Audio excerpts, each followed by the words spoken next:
За последние сутки Всемирная организация здравоохранения зарегистрировала 383 359 новых случаев заражения коронавируса, что является рекордным показателем с начала пандемии.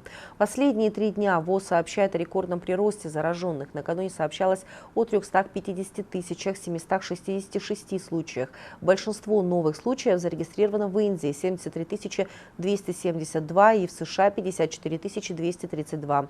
За все время в мире выявлено более 36 миллионов 700 тысяч случаев заражения коронавирусом. Более 1 миллиона человек скончались. Между тем, ВОЗ отмечает, что вторая волна коронавируса может стать масштабнее первой. Тему продолжит наш корреспондент Калия Душибаева. Примерно каждый 10-й житель планеты может быть заражен новым коронавирусом. Об этом сообщила Всемирная организация здравоохранения. В ВОЗ также отметили, что в некоторых регионах Юго-Восточной Азии продолжает увеличиваться суточный прирост инфицированных. То же касается Европы, Восточного Средиземноморья и многих других районов.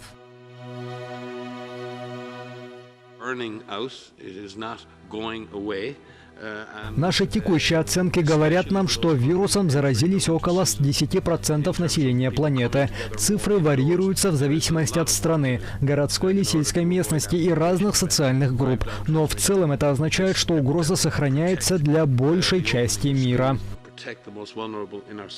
Крупнейшие страны Западной Европы продолжают противостоять второй волне коронавируса. Число зараженных растет, и правительство снова вводит ограничения. Так, власти Италии пытаются дать отпор второй волне коронавируса. В стране стали обязательными маски на открытом воздухе, тогда как раньше их нужно было надевать только в магазинах и кафе. За нарушение масочного режима предусмотрен штраф от 400 до 1000 евро. В то же время власти пытаются не допустить новых ограничений промышленной и экономической деятельности, хотя локально, в зависимости от ситуации, возможно введение красных зон. Ранее правительство продлило режим ЧС до 31 января 2021 года. По данным на сегодня, в стране выявлено почти 5500 новых случаев COVID-19.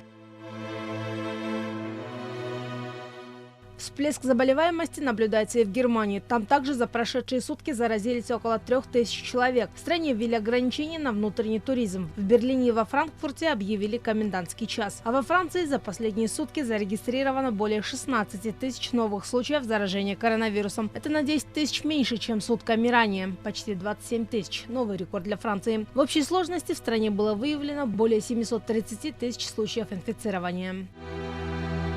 Число выявленных случаев COVID-19 превысило в воскресенье в Индии 7 миллионов и приблизилось к показателям США, наиболее пострадавшей от коронавируса страны мира. По данным индийского министерства здравоохранения, за минувшие сутки было выявлено около 75 тысяч новых заразившихся. Число умерших от COVID-19 в Индии перевалило за 108 тысяч.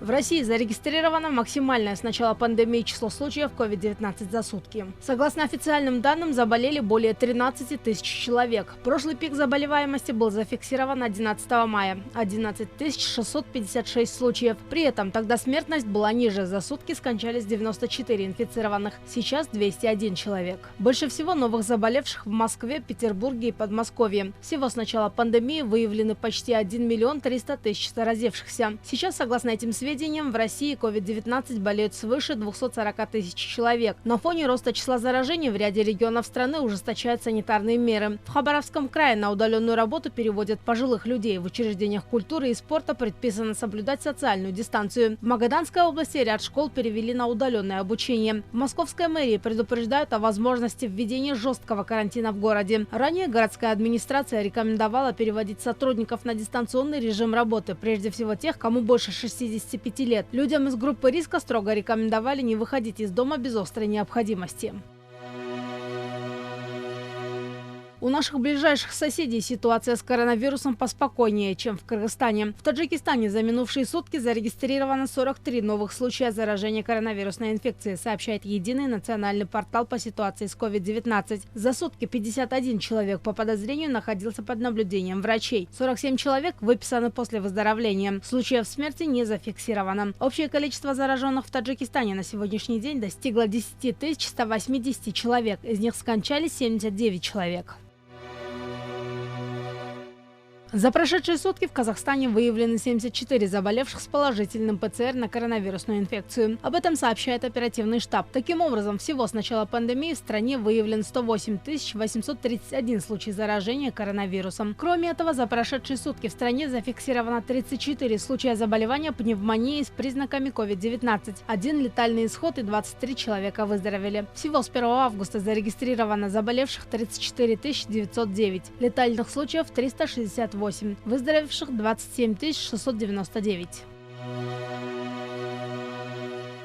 За ночь в Узбекистане зафиксировано 322 новых случаев коронавируса. Скончались 3. Показатель выздоровления от коронавируса в стране составляет 95%. Из 2524 пациентов, которые в настоящее время проходят лечение в медицинских учреждениях, 322 находятся в тяжелом, а 110 в крайне тяжелом состоянии. Алия Душбаева, Мирбек Джуспекулу, ЛТР, Бишкек.